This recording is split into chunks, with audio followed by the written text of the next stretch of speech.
Welcome. Welcome, Knowledge Noggins. Welcome, everybody. Hope you're doing well. Welcome to episode 15, Near-Death Experiences Part 2. I'm your host, Chet Banks, and you are listening to Pick the Mind. Pick the Mind. This is an exciting subject, so I'm going to do it again. The first person I will discuss is Carrie Kirk. Carrie Kirk is a lesbian who corresponded with Kevin Williams and described her near-death experience. This experience appears in Mr. Williams' book, Nothing Better Than Death. This is her story. The following happened to me during the summer of 1981. I was 19 at the time. It was a time in my life when I had pretty much decided that there could be no God. No great being in control of the world around me. If there were, he wasn't doing a very good job. I didn't realize it at the time, but once I had made this decision, I started going downhill. I became selfish. That is self-centered but not very self-concerned. I should mention that I had been having episodes of tachycardia for several years. I was never diagnosed up to that point with any kind of heart defect. Had I been asked, I would have denied any problems with my heart. I thought it was very normal to get lightheaded and almost pass out during periods when my heart would race. Duh. One evening, I was in the back seat of a car traveling to San Francisco from Los Angeles. All of a sudden, my heart began to race, and the nausea hit. Next, everything started spinning, and I could see lots of colors. Then I had a sense of blackness come over me, like a dark, damp cloud. I was terrified. I have never been so scared. In my fear, I said, "Jesus." Immediately, I witnessed a fight. It seemed there was a battle between being in the white light and this blackness. Immediately following, the light overtook the darkness. I found myself on my face in worship in front of this being of light. I felt a warmth. The most intense love filled me. It was an energy that penetrated every fiber of my being. I had never felt such complete and total love. That unconditional love I hear many talk about. I know there was conversation between us, but I cannot remember what was said. I feel like it was a time of healing for me, kind of a regeneration, if you will. In the next instant, I was floating above the car moving down the highway looking at myself in the back seat. I knew it was me sitting there, and yet I was up there. I wasn't afraid or confused. Everything was as it should be. There was someone there to my left. I don't think it was the same being that I had just been with. I had a sense it was a he. He seemed to be in a white robe or something. Funny, I never really looked at him. His identity seemed to be important. I think he was there to guide me. I didn't make myself go. It was more like he took me or led me. We began moving through space. I was aware of that because the stars and planets were passing by very quickly. It was very exciting. I felt so free. The order of the next series of episodes I am unsure of. I know each was a distinct episode, but it is hard for me to put them in an order or a time frame. The next thing I knew, there was a white room. I can't say it had walls, but it seemed to be somewhat enclosed. Maybe its boundaries extended to the edge of the light that filled it, and that is why I called it a room. There was a man in a white robe behind a podium with a book on it. I knew it was the book of life from the Bible. I remember thinking, uh-oh, that stuff was for real. I suddenly realized that the God I had been presented wasn't anything like the reality. I saw that it doesn't matter if you call him God, Allah, Great Spirit, or whatever. He is the same thing. The different religions just have different ways of explaining the same creator. I also realized that little voice inside us that prompts us to do good things comes from this creator. It is that light of love inside each of us. I don't remember specifically being told this, more like I just knew it. I came to a place, maybe a room, maybe a space. I was shown my life. If it was my entire life, I do not remember all of it. The only part that I remember now was just the last week or so, since I had given up on God. I saw how selfish I had been. I felt the pain I had caused one person in particular, and it bothered me very much. The things I had the most guilt for was hurting other people, lying, not being sensitive to their feelings, just being selfish. The fact that I was a lesbian didn't even seem to matter then. That was surprising to me, given what I had been brought up to believe. There was another room or area. It seems like there were others there. I sensed some were female, some male, but I can't say I recognized anyone. I was shown a diaphragm. I could see that it represented choices. A choice led to other choices, which led to other choices. Basically, actions have consequences. I began receiving all knowledge, or at least that is what it felt like. They were there teaching me. This didn't come to me as words like you and I speak, more as complete thoughts. When I think, it is generally in words and pictures. This is how I received the information, as complete words and pictures in my mind. As I could form a question in my mind, I had the answer. Not just the answer to the question, but the why and how, and the answer to every other question that the answer would bring up. Everything in the entire universe fits together like a jigsaw puzzle. Everything made sense. I remember thinking, I have to remember this. I looked over to the right, and in the distance I could see a beautiful valley with lots of people. There was someone looking out all over it. I felt that it was Jesus. I then looked down and saw a line, my foot. Yes, I did have a spiritual body, as did the others I encountered. My foot was stepping over the line to go to be with the others. Then I was told, if you cross that line, you can't go back. It would mean you would have to die. Funny as it may sound, up to that point I didn't realize I would have to die or was about to die. It never occurred to me. I didn't realize that I was separate from my body even though I had seen it in the car. I felt complete. I remember laughing and thinking this isn't how I pictured death. I said I wanted to stay. I was then told that people I was with in the car, as well as my mother, would not understand and it would hurt them deeply. I understood. At some point I was shown a map and was told to leave and go to Virginia. The angels were singing and it seems like I could see the clouds all lit up as it was nighttime. The next thing I knew, I was sitting in the back of the car. I could hear the most beautiful music. I didn't tell anyone what had happened to me for a long time. I felt out of place the next several days. I wanted to go back. I knew instinctively that I could not do anything to bring that about, though. I tried and tried to remember everything I learned when I was filled with knowledge, but it isn't there. Well, knowledge noggins, knowledge naggies, that was Carrie Kirk's NDE. Pretty interesting stuff, huh? This next NDE is by suicide. The man's name is Raymond Moody, and his story is the following. I was in my office. I opened the bottle of Darvin and poured the pills out onto my desk. Then I began to take them several at a time with gulps from a can of Coca-Cola. I took about 2 dozen of the pills and then sat down at the desk. For some reason, I called Paul Perry. I've done it, I said with a note of finality. Done what? He replied. I've taken pills and I'm dying, I said. I want you to be the last person I talk to. I could hear the controlled panic in Paul's voice as he started to ask a series of questions. What did you take? How many did you take? Where are you? I became somewhat angry at the line of questioning. I could tell that he wanted to get enough information to somehow intervene from Arizona. But I didn't want an intervention. What I wanted was good conversation in the final moments of my life.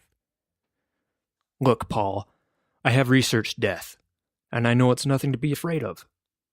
I will be better off dead. And that was genuinely how I felt. My eczema madness had put me in the throes of a paranoia and despair so great that I felt everyone would be better off if I was no longer around. No amount of talk could convince me otherwise. Paul suggested a number of possible solutions to my problems, including an agent and a CPA to straighten out my money problems and a new press tour to arouse interest in the book. I would hear none of it. I was ready to die. You know, Paul, being alive holds more fear for me than being dead. I have talked to hundreds of people who have crossed into death, and they all tell me that it's great over there, I said. Every day I wake up afraid of the day. I don't want that anymore. What about your children? Paul asked. They'll understand, I said resolutely. They know I'm not happy here. They'll be sad, but they'll understand. It's time for me to leave. I could hear some jiggling on the office doorknob as we spoke. Then there was a pounding on the heavy wooden door, a couple of raps at first, and then a persistent drum beat. Boom, boom, boom, boom, boom, boom. Then a loud voice. Campus police, open the door. I ignored the demand and kept talking to Paul. Taking a few more pills as we spoke. Within seconds, a key was slipped into the door, and the door sprang open. Policemen rushed in, and before I could say much of anything, they had put my hands behind me and sat me on the floor.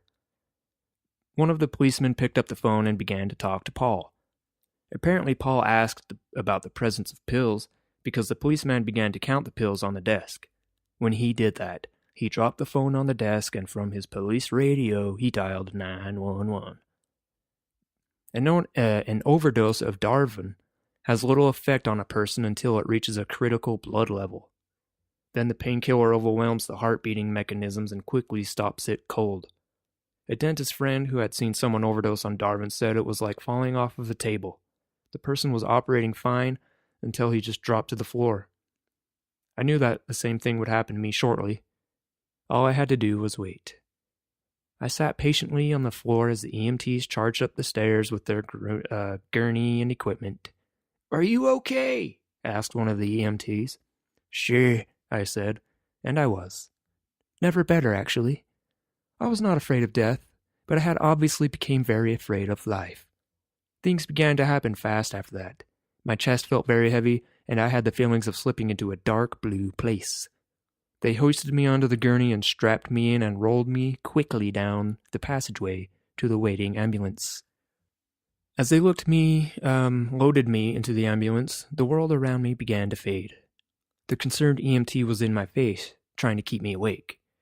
Another EMT was drowning something into a very large syringe, probably adrenaline to inject into my heart.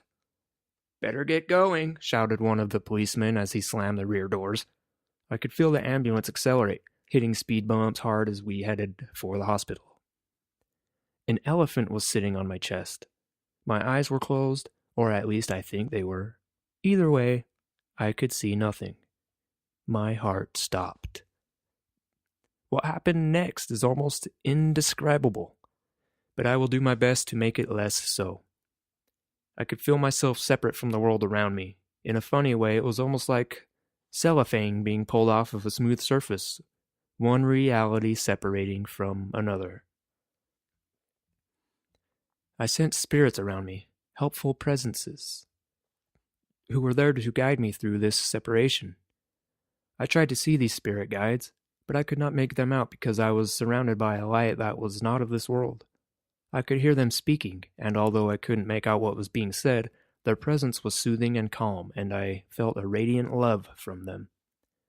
I didn't have an opportunity to examine myself in this state to see what I looked like or what I was made of. And I didn't have the time I would have liked to try to make contact with the spirits either. Instead, I felt myself start up again as the doctors pumped my stomach and gave me a shot of a stimulant to the heart.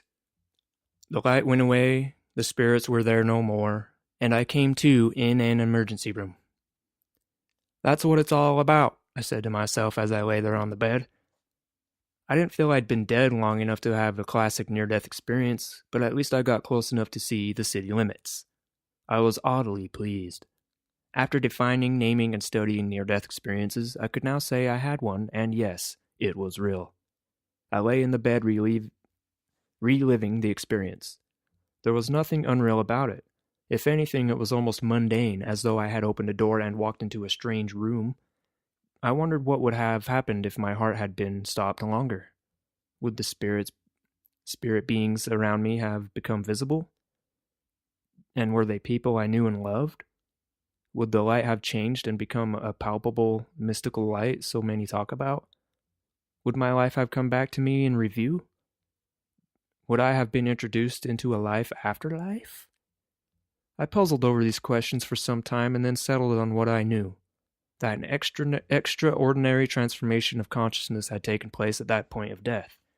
I did not go into blackness, as so many assume will happen. Rather, I found myself in a richer, deeper, and more real state of consciousness. I had gone somewhere that so many have described as heaven. I have found one positive side to my suicide attempt. Now when people come to me with suicidal thoughts, I can talk them with first-hand knowledge about this horrible urge.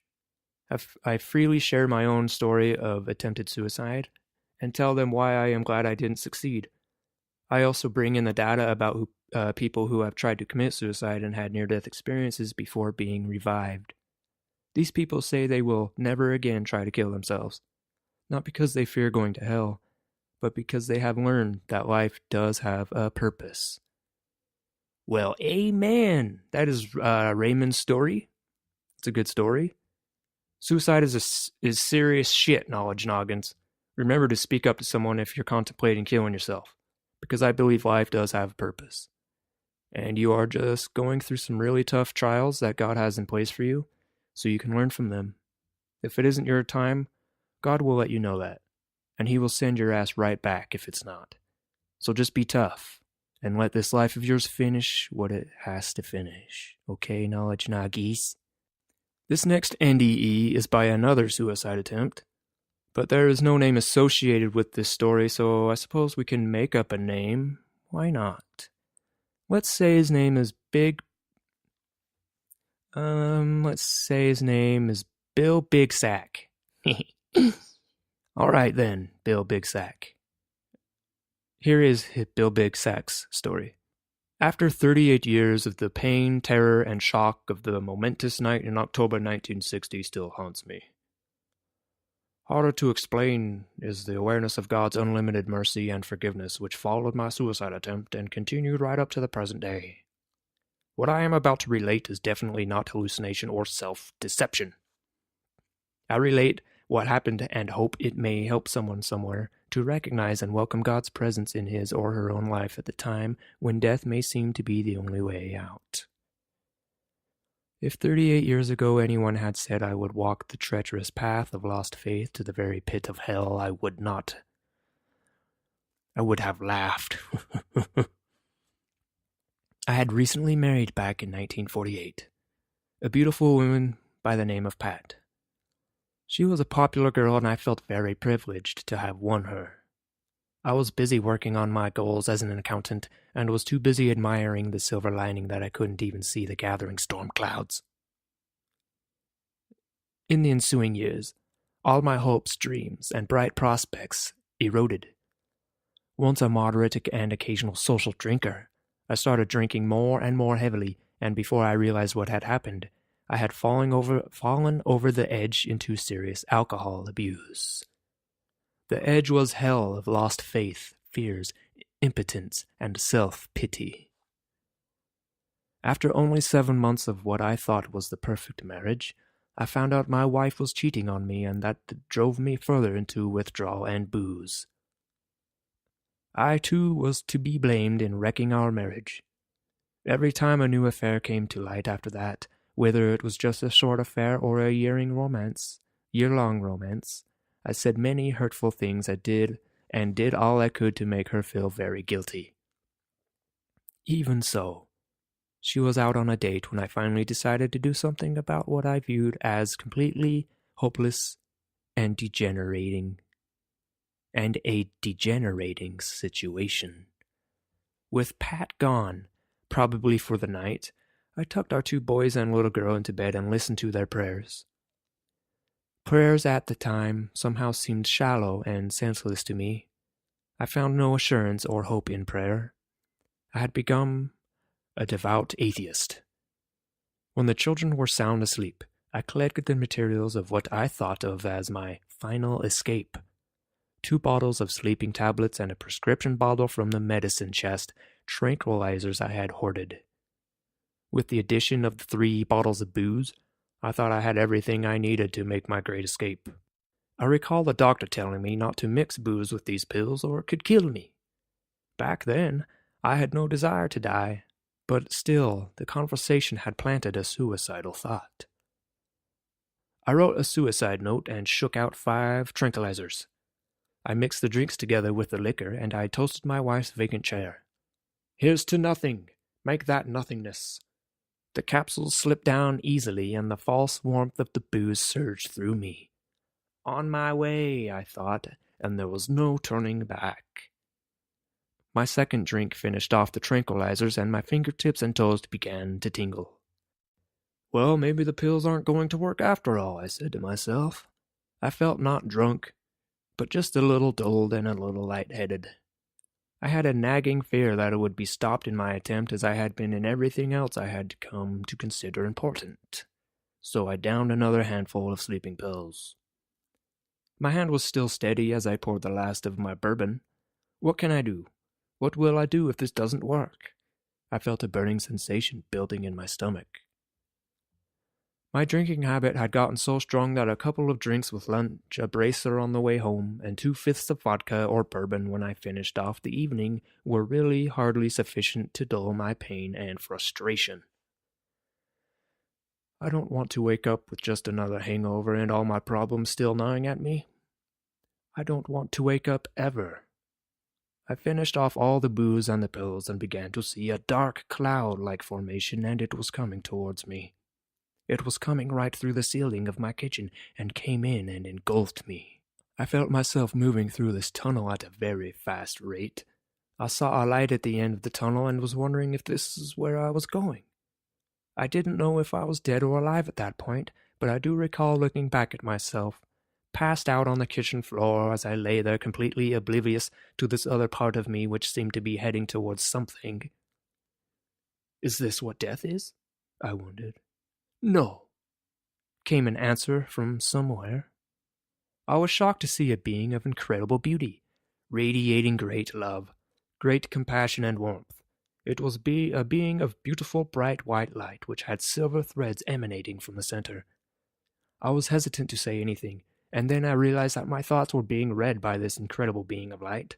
No, he repeated again. This is not what death is like. Come, I will show you. I remembered floating with him over to a pit of some sort that contained a very depressing scene of a landscape devoid of beauty, devoid of life, where people shuffled around with their heads down and their shoulders bent forward in a depressed, resigned manner. They kept their heads down and looked at their feet and wandered around aimlessly, bumping into each other occasionally, but they kept on going. It was horrifying that I was going to be cast down with these confused lost souls, but the voice seemed to understand the terror. And it was relieved with the following words. This is a hell of your own creation. You would have to go back to Earth eventually and experience a new life all over again, faced with the same difficulties that you faced in this lifetime. You will stay with these lost and confused souls until then. Suicide is not an escape. I was shown a panoramic view of my life. The last 5 years, which had become so burdened with alcohol abuse, were the most painful things, the most painful memories I could even imagine. I was shown a picture of the effect that alcohol had caused on my young children's life and the effect that it would cause in their future. I saw the sorrow that my children would feel at the loss of their family and me. I was shown that their mother would not take good care of them and eventually they would be put into a foster home. I was also given a preview on how my alcoholism would influence my children's life if I continued to drink in the manner I had become accustomed to and stayed in that family relationship. I saw that all 3 children, 2 boys and a girl, would follow my poor example and each would eventually use the bottle to escape life's day-to-day ongoing stresses until each would then in turn become alcoholics like me. The sight of my precious young daughter growing up, marrying a fellow alcoholic, would eventually beat her and force incestuous relationships on their 4 daughters was more than I could stand. It was like a slap in the face, a huge reality check. I saw that if I shaped up my act and began behaving like a responsible father and role model, all 3 children would grow up to be happy and productive. That doesn't mean completely free of the struggles of everyday life, but they would have a chance at making their own way, independent of any substance abuse. I saw how my oldest son was going to be able to become an important, influential person in his time if I stayed around and behaved like a real father. I saw the downside of this future if I stayed in their relationship as the drunken, weak father that he would eventually turn to drugs and end up in prison for crimes that he committed while trying to get money for drugs. It was terrifying to me, and I decided right then and there this was not what I wanted for my children or myself. I was shown if I continued as a hopeless, pathetic drunk that I would not be able to escape, having to relive all the trials and traumas that brought me right up to the point of suicide. I would have to face those things again in another life, and it just seemed more terrifying than I even wanted to admit. I cried. The being of light seemed to understand that I was filled with a sense of remorse, compassion, and loving. He said in a stern voice, but that was still like a father speaking to a son, "Your life is not to do with as you please. Did you create yourself? Give yourself life? No. Neither can you choose death." I couldn't speak. I couldn't think. I cried even more. This presence in voice must be the Holy Spirit sent to me, I thought. The voice, now softer, continued to say, "I'm not done with you. Your work isn't finished. Go back and do what you were meant to do." The first thing I saw when I woke was a relief flooding my daughter's face. Nancy had awakened during the night and struggled vainly to keep the spark of life burning inside of me. "Oh, Daddy," she said. "I was so afraid we lost you. You were so cold and I couldn't even feel your heartbeat." In the kitchen, my wife was getting lunch. "Come and get it, kids. Dinner's ready. And you can have some too if you can stagger your drunken self over the table," she added sarcastically. I felt completely exhausted and very hungry, but not at all hungover. For some strange reason, I didn't have the gut-wrenching pain that I had felt the night before after taking such an overdose of pills. Best of all, I still felt the inner love and peace and caring that had come from the night before. It would be pleasant to relate that life since then has been all perfect, but that would be a lie. Separation and divorce were heartbreaking, although I did keep the children. I wanted the children and they wanted me, and my wife's boyfriend didn't want them. I ended my job as an accountant and went on to become a professor at a local college, and it was a tough going. Using all my savings and retirement funds to pay bills and keep the family intact during a month-long job search cost me what security I might have had, and learning new job skills was both challenging and scary at times. Still, the peace and comfort I first knew while standing at the edge of the pit of hell have never left me or allowed me to lose my renewed faith and trust. Some friends can't understand why I don't feel bitter. Best answers lie in the 23rd Psalm. "Yeah, though I walk through the valley of the shadow of death, I will fear no evil, for thou art with me, thy rod and thy staff, they comfort me." Since my experience, I have found that I no longer fear death, that I have much more spiritual outlook, and I take my responsibilities of raising my children very seriously now. I am there for them, and I am proud to announce that their lives are coming along much better now that I have become the father I should have always been, and I have met and married a beautiful woman who is beautiful on the inside and who is giving me strength and courage to get through all of life's trials and tribulations. I will never forget my experience on the edge of hell and what it has taught me. The negative near-death experience is not negative when good comes out of it. I am now a pastoral counselor and do some bookkeeping for small businesses on the side. My children are on their own and have happy, busy, productive lives. I feel at peace. Amen on that one, Knowledge Noggins. That's a pretty good story from Bill Bigsack. So, if you're thinking of killing yourself, don't. Don't know what else to say, guys. Love you. Much love. And peace out.